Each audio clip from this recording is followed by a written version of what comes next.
വീണ്ടും വീണ്ടും വിളിച്ചിട്ടും വീണ്ടും വീണ്ടും മെസ്സേജുകൾ അയച്ചിട്ടും ഒരു റെസ്പോൺസും ഇല്ലാതെ. എന്നാൽ കാണുന്നുണ്ടോ? കാണുന്നുണ്ട്. ഡബിൾ ടിക്ക് വന്നു, ഡബിൾ ടിക്ക് വന്നു, ബ്ലൂ ടിക്ക് വന്നു, ബ്ലൂ ടിക്ക് വന്നു. കാണുന്നുണ്ട്, എല്ലാം അറിയുന്നുണ്ട്. കുറേ മെസ്സേജുകൾ വിഷസ് ആയിട്ടും ഗ്രീറ്റിംഗ്സ് ആയിട്ടും അതോടൊപ്പം ഊണ് കഴിച്ചോ, ഇപ്പോൾ എവിടെയാ, എന്തെടുക്കുക എന്നൊക്കെ ചോദിച്ചുള്ള കുറേ നിങ്ങളുടെ സ്വകാര്യ സംഭാഷണങ്ങൾ അയച്ചിട്ടും ഒരു റെസ്പോൺസും ഇല്ലാതിരിക്കുന്നു എന്ന് പറഞ്ഞാൽ അതെന്തൊരു ഭീകരമായ അവസ്ഥയാണല്ലേ.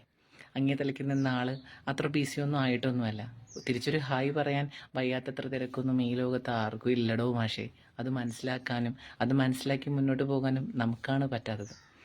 ഒരിടത്തിൽ പറഞ്ഞ സങ്കടമാണ്. കാരണം നിങ്ങളെന്ത് പാവമാണ്.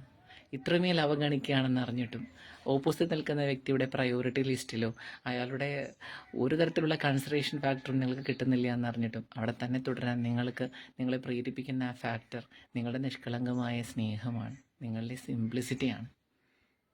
വിഷമമുണ്ട്. നിങ്ങളെയാണല്ലോ തിരസ്കരിച്ചുകൊണ്ട് ആ വ്യക്തി മാറി നിൽക്കുന്നത്, അതും അല്ലെങ്കിൽ നടന്നു പോകുന്നത്.